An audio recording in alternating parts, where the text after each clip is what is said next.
please, I would like to ask all the participants, please be muted to your microphone. On behalf of Network of Agricultural Extension and Advisory Service of Sri Lanka, I would like to welcome Dr. Selvakumar from Malaysia.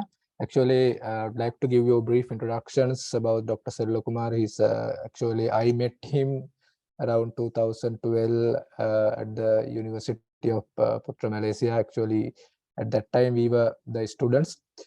He was studying in agribusiness in University of Putra, Malaysia. So after that, he did his master in agribusiness, and after today, he has completed doctoral in agribusiness. So I'm very happy to invite Dr. Silva to share his experience, because he has a lot of experience related to different projects in agribusiness development in Malaysia. So he can share his experience with Sri Lankan peoples and network people, because Network of Agricultural Extension Advisory Service mainly focusing on capacity building of the extension system in Sri Lanka. So this is what we are doing in Sri Lanka as a network. So we have connected to India and GPRAS also. So with that brief introductions, I would like to invite Dr. Selva to share his experience and knowledge regarding the agribusiness development with us, and we hope we are planning to record this video, and after that to share with other platform and social media also. So with that brief introduction, I would like to invite to Dr. Selva to share his experience related to agribusiness with Sri Lankan and Malaysian and Indian community. Thank you.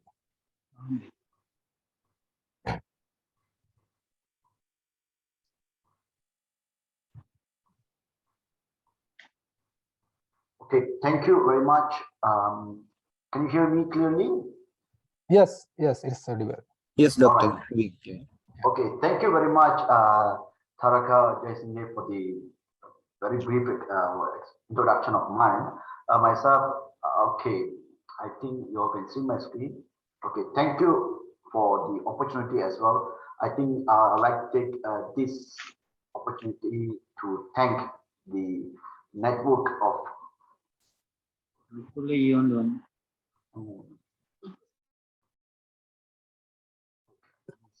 okay. Right.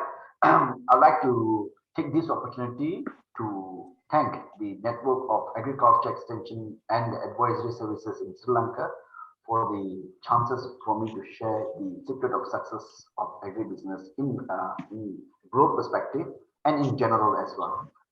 And I'd like to welcome the audience as well to join this sharing session. And I'd like to, is there any question? I can share the voice as well. I mean, if you don't mind, can you mute?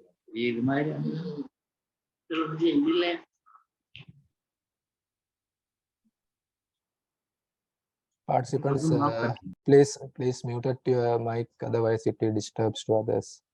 Host, can you mute others? Yes, sir. Okay. Okay. All right. Now, thank you. All right. Let's start with the fundamental of the agribusiness. And let me to put myself now. I'm a senior lecturer in Malaysia, which is University of Technology Mara, and our department is plantation and agribusiness, and the faculty that we are engaging at the moment is a faculty of plantation and agro-technology. And I think this opportunity to welcome you all for Malaysia, and definitely it's a virtual tour for you all about Malaysia. And I will share some perspective on what is the factors or what are the items on element that you have to look in order to make sure to secure some success, or we have a fundamental idea how to uplift our agribusiness in another paradigm, another shift. So for bringing that, I'd like to stress for today's agenda for 4 important parts, which is product, sales, market, and finance. I'm going to talk in 4 different scopes, which is the product aspect and the sale, and as of course market. The final one I'll touch for the finance perspective. And as what I understand in Sri Lanka's perspective, in Sri Lankan issues, Sri Lanka went through a various growth and various issues has been raised up in Sri Lanka, specifically on the effort by government, which on last year they mentioned it about a zero chemical pesticide and fertilizer, and after that they want to go for 100% organic based agriculture system, and it is unable to pursue it due to some reason. And it can be a different view on the experts saying that you can pursue or cannot pursue. There is a certain agendas that happen, specifically in economic condition. Now, when we talk about an agri-business, what makes them people motivated, or what motivated people to bring the agri-business or to involve in agri-business? If you talk, the principle is that they are planting money for the future, or they want to get a grow to be a rich people based on the agriculture activity that they are involved. They want to make sure the agriculture can generate a profit. Of course, the business, the fundamental for every business, every initiative is the money, but we can't sustain for a long term with just profit alone.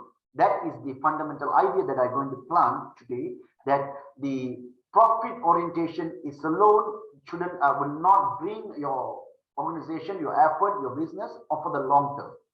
If you really look at it, what you have to look on the globe, on the bigger picture, is the problem that we solve.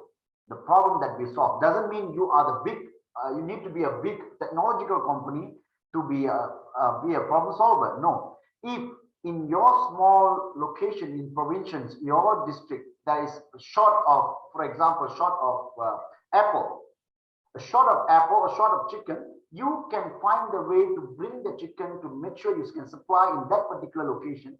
You already solve the problems in a smaller picture. In a bigger picture, you can bring in a better value for that place. You can become a better entrepreneur. So when we talk about it, when you solve the problem and you become a successful entrepreneur, a successful business people, when you become a successful business people, the money or the profit or the financial benefit will become a byproduct of the entire effort. So the money will not be an ultimate goal. You put it a problem to be solved and the money will come for you, which is in automatic system. So when we an agri-business, what I have to look at it is you have to go for a bigger picture, not in a smaller picture, which is money alone, then you will not be sustained. In order to sustain, we have to identify the problem and we have to solve it for the future generation. Even we look at it, big companies, giant tech companies such as Microsoft, you talk about Google, you talk about Facebook, you talk about Instagram, they are provided the value. The problem is I need to communicate with someone in cheaper way, which is costless. WhatsApp is that. And those days it's very difficult. When that is a solution for me, they make a millions of money, and I'm as a consumer, I'm making my life become better. So the innovation makes my life better, and it makes value for me. It created value for me, and the byproduct for the creators is the monetary benefit. Well, what is the ultimate goal? Of course, you want to get the financial profit or the monetary profit. If you want to get the monetary profit, the first thing that we have to know is we need to know what is our product. It can be your product or it can be your services. Either way, means either one of the product is not matter. The matter is here, what is my product? And what am I going to get out of it? That is another things that we really want to know. Because when we talk about our products and services, we have to know who is our buyer and what they're going to buy. When you are clear about your product, or your services, then only you can bring it for another level. Now, your product can be agriculture, upstream products, which is vegetables, fruits, and the livestock industries, or even the tea leaves industries and all that. But what you're going to put it now, to whom you're going to sell, to make money or what is called financial benefits, the things that we have to know is it's not about production alone. After you produce, you must bring it to the right people to sell the product. And selling is, of course, we call it an art because it sometimes requires your patience, your critical thinking, your negotiation skill, and definitely your communication skill. Because sometimes you have to educate people. Back 10 years ago, 20 years ago, people are not aware about the Google Meet or Zoom. Now I'm in Malaysia, which is about how many 1,000 kilometers away from Sri Lanka. And I can give a live presentation to Sri Lankans so that they can learn something from me. So this is what the transformation is going on. And we have to move a step forward. So when we talk about it, we need to bring it up the skill of selling or the art of selling among the entrepreneurs. And definitely when you have a good selling skill, the moment sales is there, then only the money is coming in. When the moment the sales is not there, your sales is lesser, you are not able to produce income or generate revenue for your company. And sales, definitely you need to know the right people, you need to educate people, you need to work with the authority, and you need to be inspire people, you need to build the trust and relationship. And of course, you need to be realistic. I can't simply say that I'm going to open a 1 acre land and I'm going to work on the 1 acre land to fulfill the needs of 10,000 people in a city. So it's not fit for that community. So when the sales want to be more workable, more realistic, you need to play with the right price. So another part that an entrepreneur have to look at it is the setting up a right price for the right product. So what are the pricing strategies they can work on? Of course, we have several pricing strategies for the particular product. And of course, that's depend on the demand and supply. Sometimes people tend to have a premium price so that they can place their product as a premium product. And sometimes they can play with the psychological price. Remember that you have like 69.99 and 299 price. And this kind of, when you play with the rupee, they say buy 2 free 1.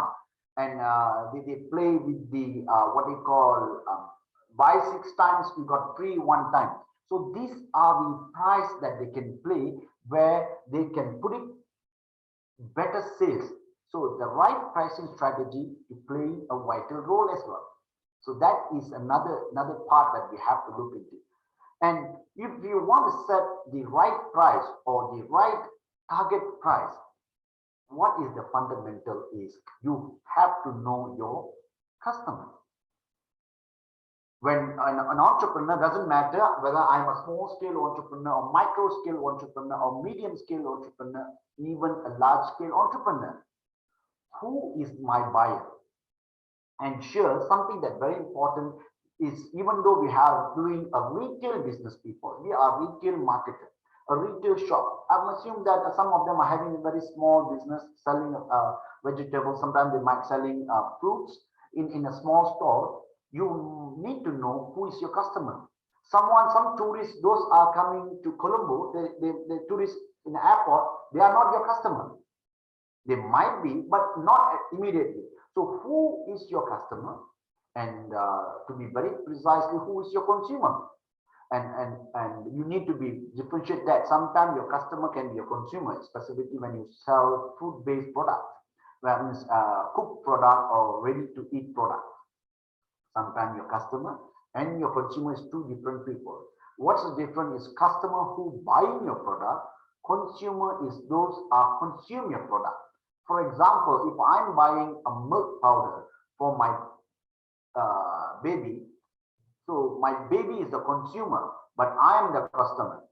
So for the baby, infant milk powder products, the parents are the customer, the babies, the infants are the consumers. So we have to know, differentiate that.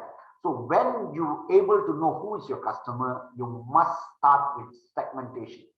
What is you talking about? What is the segmentation? Who is my buyer? First of all, is there kids? Is there, we talk about customer, we're not going to talk more on the consumer side, because when we want to sell, we need to identify our customer. We go on the micro picture first. Is my consumer customer is professional people, or is there some working adult or youth, or it is a kid or the active people? It can be in any category. It can be male or female. It can be in certain district people. It can be a housewife. It can be professional people. So what is your product? Then you will segment your products. Then you can see on this segment how much you're going to sell.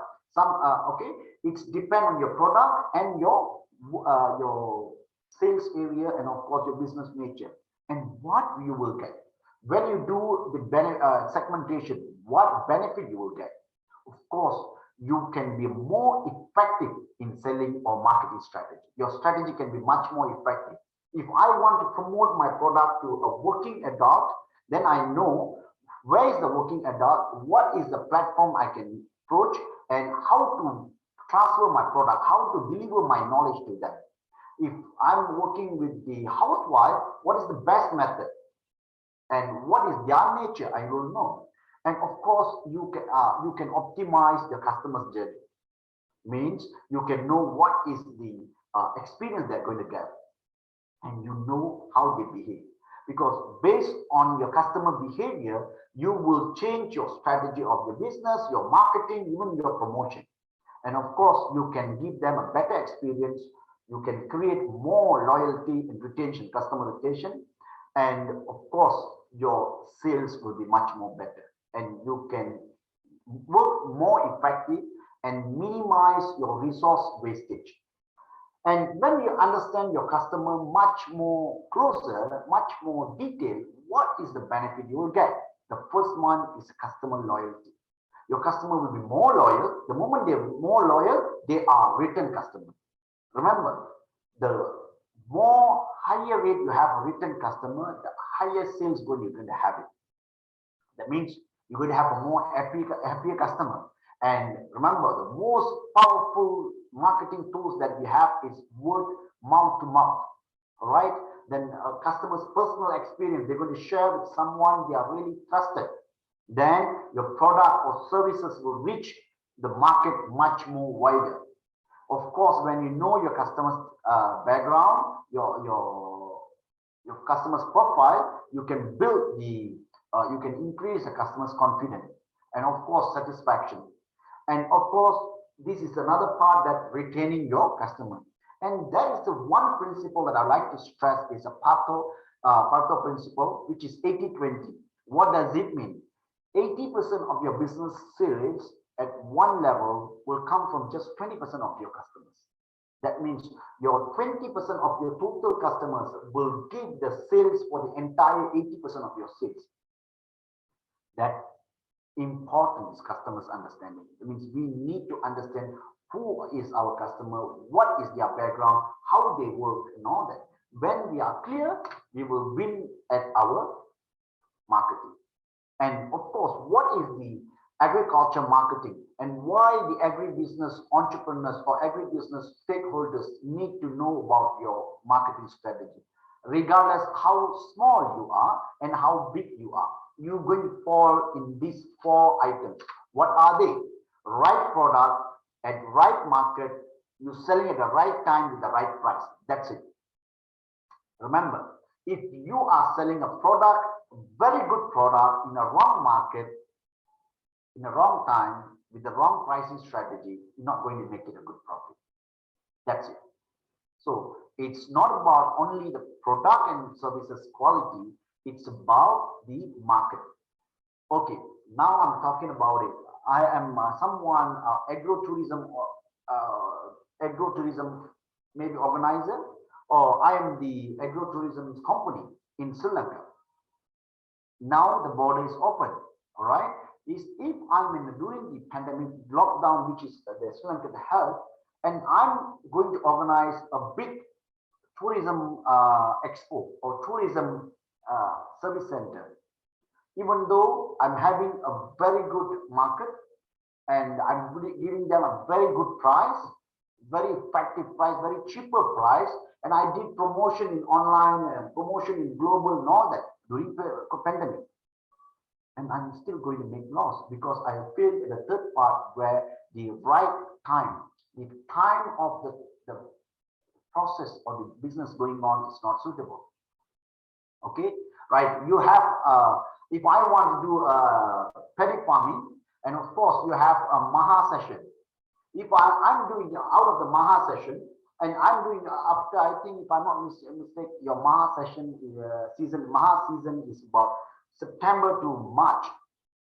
If I'm going to do the after that, out of the season, what will happen? If I'm going to pay for the cost. My cost of production going to have higher, and my yield will be lower, and I'm not going to make a good profit out of it. Why? Because I'm not stick to a proper market and proper product. Well, when you go for after production, where you can normally look for it, of course, when you go for fresh products or freshly harvested product, you face the issues of perishability, logistic handling, and packaging, and of course storage and all that. So several market you can play, which is local and village market. The second one is a primary market, secondary market, and terminal market. Terminal market is where you can play with the hypermarket, supermarket industries. Secondary market is where secondary market is about you can put it from the primary to push it to secondary. And the most important part is here the farmers. I like to take very serious on the micro scale and the small scale market, small scale farmers and the entrepreneurs. Why? These people are most vulnerable where they don't have much resources and they tend to have failure rate very high, or sometimes they will be having the impact very high. If I'm a multi-million dollar or multinational company, my resources is quite strong, and I will find a way to establish my company in various ways. And I have a very strategy because I have the resources to overcome. All right. And the things is what happened is the issue, we don't encourage go for value adding products. What does it mean value added products? Very simple. We know Sri Lanka is very good at banana production, and of course tea production, and either fresh vegetables production, mango productions, and all that. And if I harvest the banana, I'm selling to the local market, I'm selling to international market. You remember, I am the risk, I am the highly risk on the perishability items. It can last, if my logistics is failed, my storage is failed, my handling is not good, the tendency to fail, the tendency to incur the cost is very high. So what is we can do out of banana? What we can do out of banana? It's not 1-2 items. I just gave you some simple example. Ice cream, bread, of course you can do muffin and spaghetti, food items, drinks, canned drinks. People nowadays do extract out of it. You can make it extract, you make it as a powder. Remember, the bunch of one fruit, the cost of when you sell for one bunch, you might not get much profit, but in transfer into value-added product, the profit will be double or sometimes even more than that. So it is need to be encouraged to go for value-added product, and this is not only give them better profit, and also at the same time, span of the product, the value of the product, the market of the product is getting wider, getting bigger. So here, the entrepreneur or the farmer or the businessman people will have a better chance and better idea how to put your product in different market, in better market as well. Of course, to secure the farmers or secure the smallholders, the best idea, another one is present in the global perspective or even nationwide, is the contract farming. And of course, I give some examples here, and definitely there is other companies are active in Sri Lanka, which is Cargill's, Milko, Kills, and all that. And you know, right, when we attach to contract farming, all the inputs, seeds, fertilizers, pesticides, control chemicals, this is provided by them. And end of the day, you just pass your yield to them, you sell your yield to them with the agreed price, and then when they minus with the cost and all that, you will get your profit. And with the agreed price, it should be in a contract, and you won't have the headache or what they call the cost or the impact of the marketing, where to sell, what is the price want to sell. Now, of course, there is a pro and con. The good part is when the price is agreed. For example, I agreed for the mango production. I want to sell to the company A for the price of 50 Sri Lankan rupee per kilogram. But when the price is dropped in the market, or maybe there is too much production, oversupply in the market, I don't mind, I don't worry about it, because the contract company have to think about it, because I'm secured on that part. But on the other hand, if let's say I agreed for 15 Sri Lankan rupee, but the moment there is a shortage in market, the price went up to 200 rupee, but I still have to sell for the price that I agreed. So this is some kind of some pro and con there. But definitely, the farmers always need to find the best strategy. Why they need to find the best strategy? So that they won't face any wastage. And to have a better wastage, or means to minimize the wastage or better market, is of course packaging is an issue. We can't keep our product with in bulk without a proper management system. It's going to cost us something monetary losses. Of course, when you look at here, two picture, you got two sides on your left hand side and right hand side. The left hand side shows that how the food get rotten and all that. In the right hand side, you can see how the foods of the vegetables has been packaged very well, so that we are attractive. Okay, we feel that the product is good, right? So even your good product or premium products, if you not package it properly, you might not be able to sell it to the right market. Okay, when we are good with that, and we understand what exactly going on, and I encourage the smallholders to conduct your own SWOT analysis. What does it mean, SWOT talking about? It's regardless your size of the organization. It might be small, might be big, might be micro, and might be 10 workers, 20 workers, and more. Just to understand this core element, let you know what is your organization all about, your business company all about, your stages, your state of operation is all about. Strength, you're talking about your internal, which you can control. What is your strength? If I am a fruit producer, what is my strength? My strength is my fruit is, I'm using very good breed, very good variety. My production is up to the premium level, strength. Weaknesses is at the same time, it's within the top two is within our own company. What is the weaknesses? The weaknesses, our farm is very far from the main market. Another one is I have a variety where it's not favor, or it's not much interested in the local market. It's only international market. So it can have weaknesses.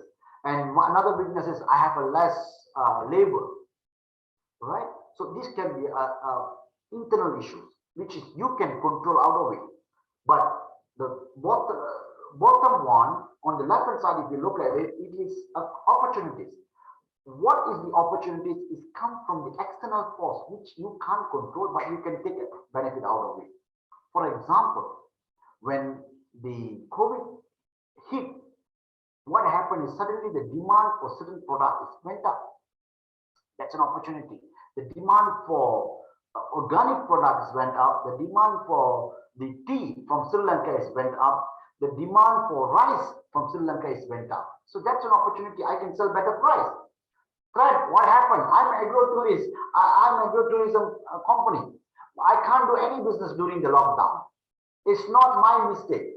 That is a threat which has come from external force. I must get ready. I must know what is my current threat, what is my current opportunity, what is my current company's strength, what is my weaknesses. When we as an entrepreneur, we understand what our company in proper meaning, in a full picture, then we can talk about the next stage of company. What is that? Scalability. You have to think about it, how to scale your business. What does it mean scalable? Very simple. You talk about KFC, you talk about McDonald's, you talk about any companies, fast food companies that have it in a global way, in a long supply chain. Very simple. Without you present in that particular location, you can increase your business or you can scale up. So last time I have one stall, now I can have a 2 stall. After 2 stalls go for 4 becomes 16, and I can expand. I can expand with my experience. I can train the human resource. I can expand more. Same goes for the companies. Last time I'm providing advisory. Now we can expand from one nation to another. We go for maybe a continent. From continent we go for global. It's time for scalability. Always work for an idea where you can scalable. If I am a farmer with the very good knowledge of advising people on planting rice. Can I scalable or not? Yes, definitely can. You can record your what do you call, you can have your section of sharing session, not with every individual. You can do in a larger scale. So it's a scalability. You can increase your scalable operation. All right. If I'm a specialist on maybe I can put some medical specialists who are cardiologists. Without he present in that particular operation, somebody cannot send it for his part. He must that. So he cannot scalable that way. In that sense, he must present that physically and to work that. So scalability is issue over that. Now, once you scalable, you must know that we are whether following the current trend or not. What is the current trend? Now, I encourage people or even the agri-business people, it's time for you to enroll in e-wallet or electronic-based business. And definitely you have about some other companies like Jenny, EasyCash, Freeme, Mcash, of course, Virtual Wallet, UPay. These are the best or well-known companies in Sri Lanka. And why we are encouraging electronic payment method, definitely it will be more effective way to control your bookkeeping, your financial, and your payment record. And of course, it is going to be great financial evidence for your operation. You can tell exactly how much income and all that. And there is a very minimum chance for you to handle cash, which is very vulnerable. You can have a CBT case. CBT will stand for breach of trust. Okay, cases like breach of trust, you're going to have a loss of the cash, you might have some fraudulence, you might have some thief and all that. If you do e-wallet, nothing issues on that. The money going to be very secure. And probably now more youngsters, now the studies show that the youth are interested to go for e-wallet rather than bring cash. Why? It's much more safe. So it's time for us to go for e-wallet way to make a payment system. And the gateway is open, and it's now make it more simplified version for people to start having their own e-wallet payment system. It's not about 10 years ago, 20 years ago, which is if you want to have your own electronic pay or e-wallet is a huge matter. Now it's nothing. It's even a stall in a roadside, they can have an e-wallet payment system. So that is the advancement that we have. And definitely it's time for us to look in globalization or penetrate the international market. Remember, the agri-business and specifically in those are agrarian or nation that based on agriculture production like Sri Lanka, time for You're already in a global market. It's more, you need to explore more vigorously on the global market, the opportunity that having a global market, the demand for your products is high. And of course, when you go for global market, you're going to have a foreign direct investment. And of course, you're going to have a foreign currency going to come into your country, and the profit of your operation is going to be increased. And definitely, why we have to go for e-business, it's time to move online. The global are moving very fast, and it's very simplified now. Not like not as those days where internet is meant for highly technology people. We have now, even those are literal or less education, formal education, they are good with the what you call WhatsApp, Facebook, and I can see that we are Southeast Asian, in Southeast Asia or Asia, we are the highest consumers of electronic-based products, and we are the highest electronic, what we call internet consumers. And of course, it is well fit for micro level and small scale business. And of course, you have to thank the COVID-19, because COVID-19 pushed the e-business or e-agribusiness to another paradigm. The growth of e-business was accelerated during the pandemic. Why? That is the only platform to purchase, the only platform to sell. So there is no choice. I have to buy product, but I will go for internet. So what is the best part is our internet or the global, the platforms are mostly ready.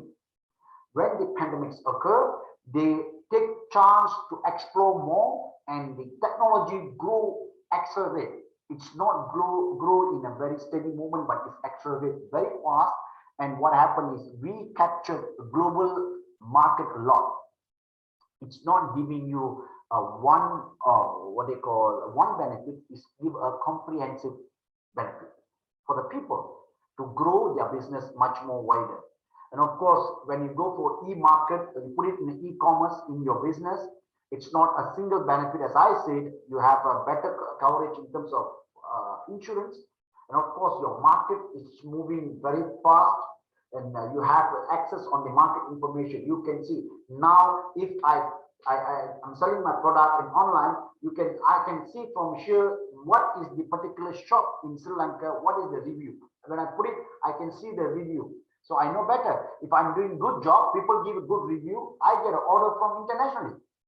And I can sell my product in Amazon. I can sell my product in so many platforms are there. eBay, Amazon, it can reach Sri Lanka very easily. And for people from Sri Lanka, they're selling around the globe. And not with that only.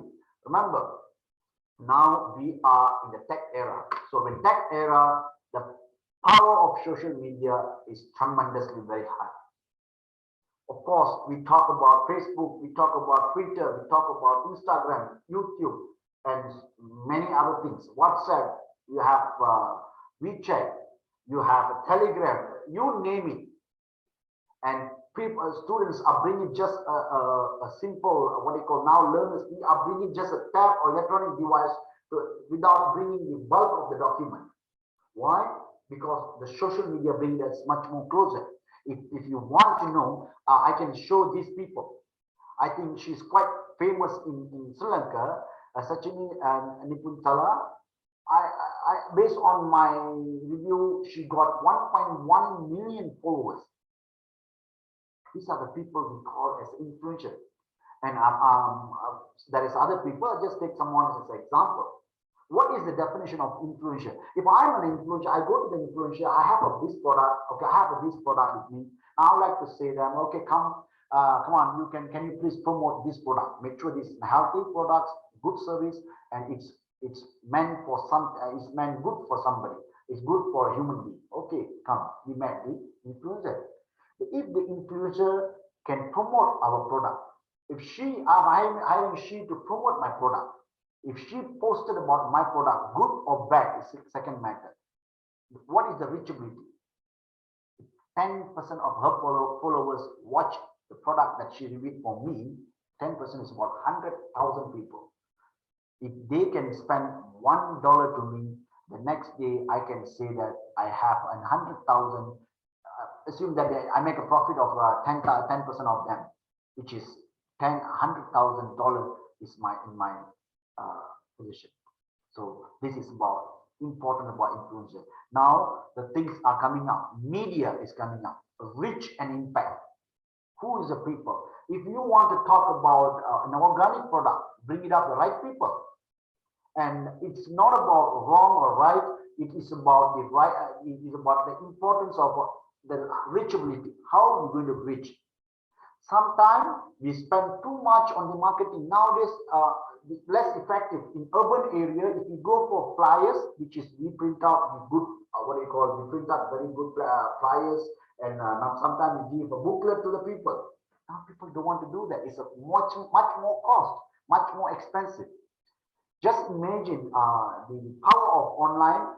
If the extension agencies invite me physically present in Sri Lanka and give the talk, how much it would cost, how much energy is cost, carbon footprint.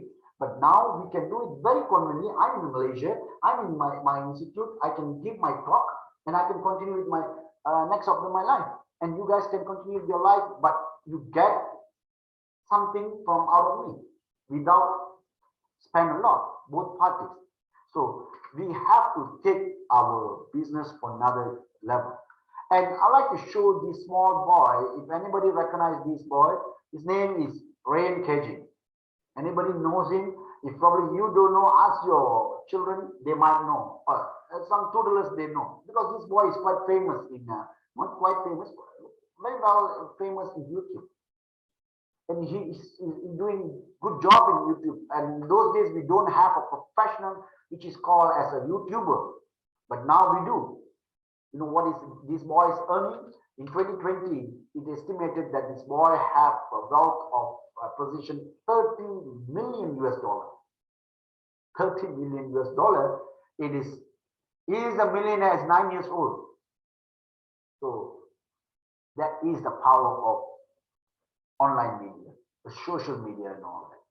Now, what I explained to you about your product and services, about your marketing and about your sales, how to know your customers and all that. When you manage all these, but there is another part, if you forget, you're going to be in trouble. What is another important element that you need to focus is financial management. Regardless of a big company, small company, that doesn't matter. An entrepreneur must look at this financial management. And remember, you have to minimize your costing and work for optimize your profit. Minimize the cost. Remember, I did not say maximize your profit. Why? The moment we think about cost, what we do is they cut down the labor, they go for maximum price so that they can have a maximum profit. Go for optimum profit. That means you don't overcharge or you don't overuse the resources, or you're going to have the break in the market. You're just going to be short term, then you're going to close your operation. Don't do that. Work out on optimize your profit. Make sure in optimum profit with the minimum overhead cost. That is the art of managing. What happened? What is the function of the financial management? First, you must know your capital estimation. What is your amount that you're going to spend in your operation, your farming activity, your business activity, and your capital structure. Choice of fund, where your fund is going to come up, where is your investment is going to come up, and how are you going to allocate the profit, and how are you going to manage your money, and how are you going to control your expenses, your spending, your investment, your savings, and everything. And when you need to start with a proper financial record. Why you need to have a proper financial record? Business people, they don't pay attention in sometimes don't pay attention in financial records, specifically those are micro and the small scale, because they are daily earners. They will focus on the daily cash flow only. But when you have a proper record, you can start with your profit. You need to know whether your operation is profit or not profit. And your cash flow is very important. And your financial record is support for your investment. your loan definitely, and you can evaluate your performance, how good you are. And end of the day, remember, you need to submit for the taxation. And I would strongly recommend pay all your tax as a good citizen to maintain the country's growth. And you can, of course, avoid fraudulence in your operation. When you find a third party, even you work on your own, if you have a proper record, you know what is the fraudulence, or you can check the genuinity of your business transaction. And last one, you can avoid bleeding in your business. Bleeding means you spend more than what's supposed to spend. And you can build very good financial plan, which with a good financial plan, you can create your financial goal. What is my target sales for this year? What is my total amount of saving on this month? What is my profits for this year? And what is the asset that I can make? And you need to build your net worth statement. And of course, you need to make a good financial plan. You need to budget how much I'm going to spend for this month, how much I'm going to invest on this month, how am I going to pay my debt. Debt is a very crucial. This is in Southeast Asia. There is another issue that we talk about it, or the Asian countries, the debt that can cost life sometimes. Life. That means people willing to take their life. They will borrow the money with wrong calculation. They borrow the money. The burden is getting increased and increased. At last, they decide not to continue the life, and they will at the cost of life, they will finish their life. Which is very, very, what they call, wider among farmers, which is very sad. This community are fit the global, but this community can end up their life in a debt and cannot continue where they start. When we look at it, is because of the financial plans, not correct or not perfect. They don't have the awareness, they don't have the exposure. And of course, you need to have your retirement plan. When you're going to retire, it's about your family investment, family's expenditure, and in your emergency fund, insurance coverage, estate plan. Estate plan means what is your properties that you're going to buy, what are the place you're going to invest, and funding as well. Which project you like to make it grow. And the issue now, there is youth, or there is nowadays people are interested to develop the idea, but you have very restrict, or you say there is no investment, there is no saving. How we can go? I would like to say that is now people are going more on the crowdfunding. What is the definition of crowdfunding? What is the crowdfunding means? Very simple. You have the idea, you get the money from the public. So from the public, who is the public going to give to my business? So there is several platforms there to promote your project, and you will get investment. You can make it as a donation. You can make it. You can offer them back as a reward or equity. Equity means when I start operate, I will give my company share to you. You will have some part of it, and I declare profit. You're going to get profit. And of course, you go for another one, which is P2P, which is known as a peer-to-peer lending, money lending activities. And when we grow, crowdfunding is help a youth or small scale to grow better, and it's a support for them. If you really look for funding, expose yourself on these matters or these kind of opportunities. How you can grow your business on this area. How you can make it your business much more strategic, and how you can pull in investment to your company. Well, another paradigm when I talk about it in the Sri Lankan economics, in Sri Lankan agribusiness part, I encourage go for women's empowerment. What is the women's empowerment? Because the role of women in Sri Lankan agribusiness spectrum is very, very significant. Very significant. They play a major role or important role in family structure and developing the agriculture. So how to empower these women? First of all, we can give them a right education and the right knowledge to them regarding what they are practicing. And this knowledge will lead them to have more effective working environment, or they work more effectively and increase the productivity. When they increase the productivity, the economic part, they will have a better economic position, they will have better social value, and of course, they're going to have better social status as well. And this will help their mental state or mental health as well. This will promote the mental health, and the family structure will bring it up.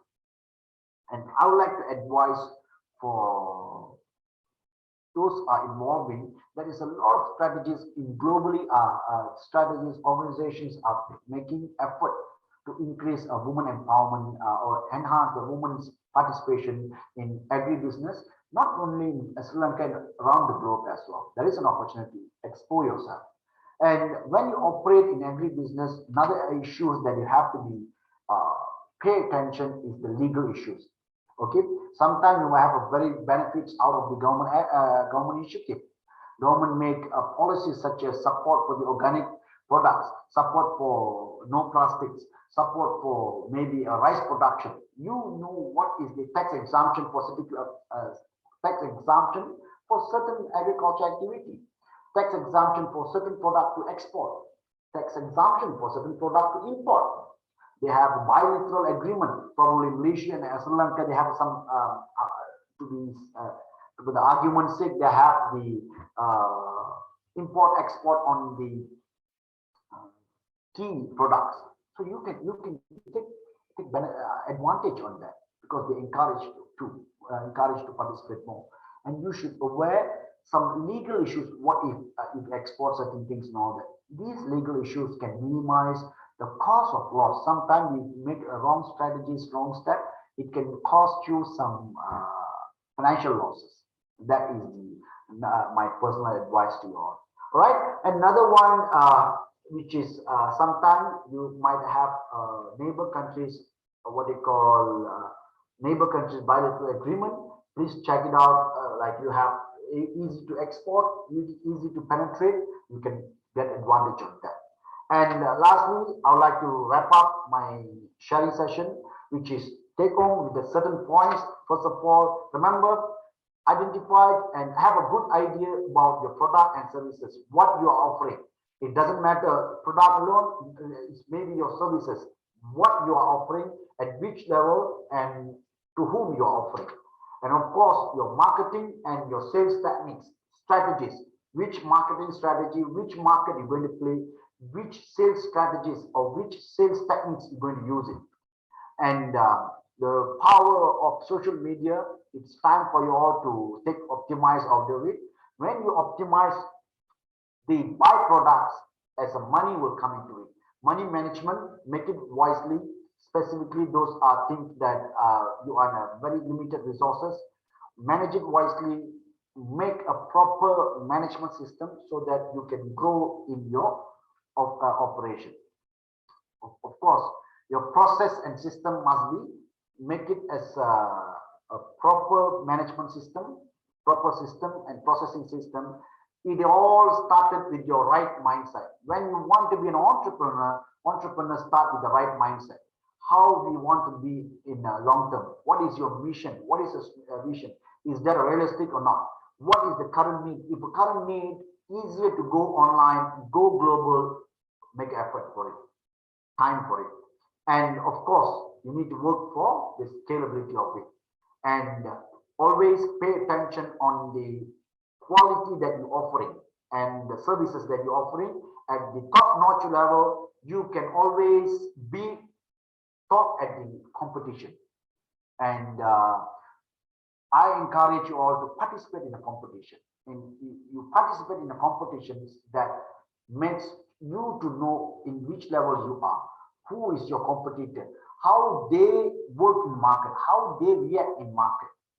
And of course, remember that work together is always better than work alone. And collaboration sometimes make you better, make you merry. All right. With that, I'd like to thank you all. And of course, by the way, you have the innovation idea will make you to another paradigm. Okay. All right. With that, I'd like to thank you all for listening my presentation and my sharing. And of course, you have any question, you can ask me. I'm more than happy to share with you all. Right. Thank you very much. Right. Thank you very much, Dr. Selva. I think it was a very comprehensive presentation. It's covered all the things should be covered to develop the agribusiness. So then I would like to give opportunities for the participants to ask or any clarifications regarding these presentations.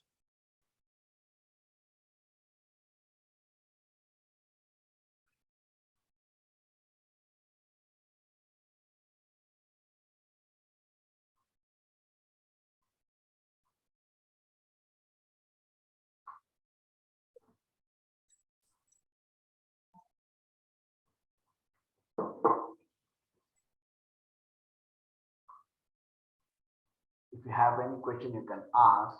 Probably you can tell maybe next year. Yeah. The agency is asking to have if you have interested to have one more specific on any topics, I'm more than happy to share with you all as well.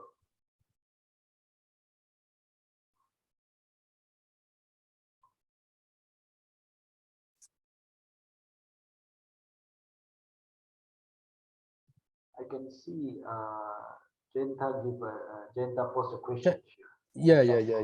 What is the place in the world now for farm producer organizations? I didn't get your question. What is the place in the world now? Yeah, let me explain. I have seen in India and some other places there are farmer producer organizations. There are one producer who is a central player, and he has, like, as you explained, contract farming. It's not really contract farming. So it's like a cooperative activity. Can you explain what is the place in the world? I have heard that there is a special place, especially in European market, for these kind of organizations. Can you share your experience with this regard, please? Okay. Okay. What I understand is Mr. Jayanta is asking about some producers where we can work together or market for them. It is sometimes work nationally, where we in Malaysia, we have a national market for certain products, certain producers. Chicken producers, we have a market for them, organization for them. Maybe oil palm producers, we have our own organization. Rice producers. But when we go for global, it's based on the commodity. Like, of course, we have FAO for a global voice. But when we go for certain things, for example, for rice, you have like rice, you have ED, where ED support for the not only variety, support for sometimes the cultivation, they stand by themselves for the any disasters. But I encourage on the production side of productivity on the producer, they have to look at their national level first. They must work together with the national, where they need to look on the downstream and upstream together. Then you can secure much success over it. I hope I answer Mr. Jayanta. Okay, doctor. Thank you very much. Yeah, you're most welcome.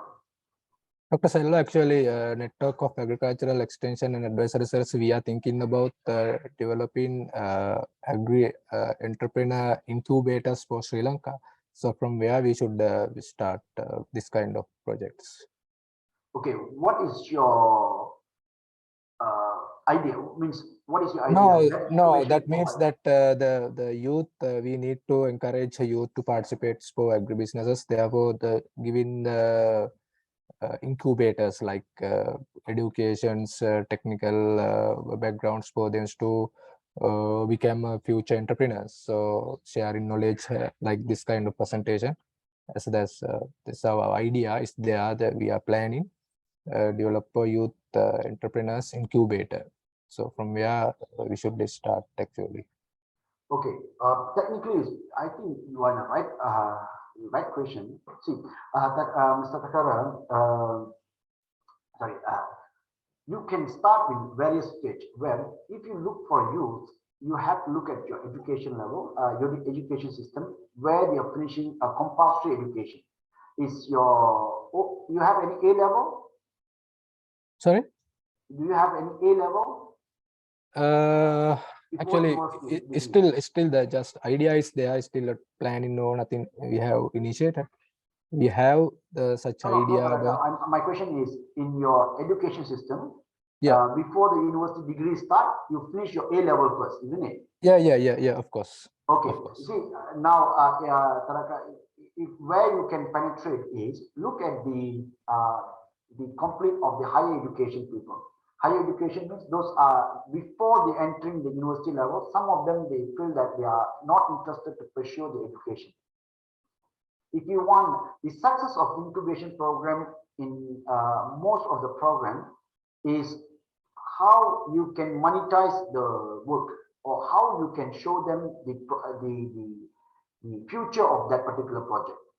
If you call them to participate in your incubation project, make sure you guarantee them or make sure you have the right market for the product, right market or wider scope of earning. The moment you show them, you prove them that they can make money, they can profit out of this participation, you are successful. So if you want to start the incubation, it can be start with the 6 months, you can start with the 1 year project and all that. The best part is first you secure a market, you collaborate with the big firm, and when you collaborate with the big firm, they guarantee the buyer. And let them to participate, let these youth, you select the youth with the, those are thinking, they are not continuing the education or someone just complete their degrees or complete their education and those are interested in agriculture. Do a screening, you can start with them with the selected people for participate in agriculture project and they must able to sell their product in the market and they must complete the cycle where they must earn and the money must come to them. They must see the profit. If they realize that profit, then the journey is not stoppable. The journey will go up. If they couldn't realize there is a profit, there is something for them, there is no, there is a minimum chance for you to promote them to participate in agriculture because they don't think that there is economical benefit is strong enough for them to pursue their as a career. So as an organizer, I encourage you strongly on setup. Your setup must be clear in terms of productivity. Production, you might be the best because you have all the what they call expert with you. But on the another part is the marketing and all that. That's why the agribusiness come always. They need to be understand what is that. Not about a production. Production we can control, but the next one is the profitability of that business. Yeah, that's another idea. Yeah.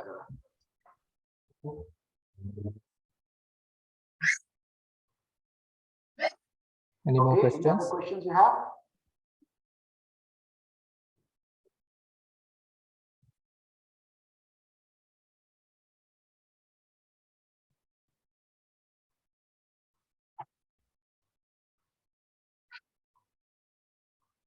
I think there is no more questions or clarifications from there. So on participation. So with that, I think thank you very much, Dr. Selva, for this very valuable presentation for Sri Lankan to know more about the agribusinesses. And with that, I would like to conclude these sessions, and we hope to meet Dr. Selva again with 2 or 3 webinars in the future regarding agribusiness development in Sri Lanka, because currently Sri Lanka is facing a huge economic crisis, and agriculture is the only way to come in the resolutions for the country's this economic problem. So therefore, the developing agribusinesses and the converting general farmers as a businessman is one of the main requirement for the country development. So I think sharing the Malaysian experience regarding entrepreneurship development will be most important for Sri Lanka. So with that comments, I would like to thanks once again Dr. Selva, and we definitely will meet soon in Malaysia. And with that, I would like to conclude our session. Thank you very much for the participation as well. Thank you. Thank you, Tharaka, for the chance, and I'll see you all with the next presentation. Thank you very much. Thank you. Thank you. Thank you very much. Thank you. Thank you. Have a wonderful day.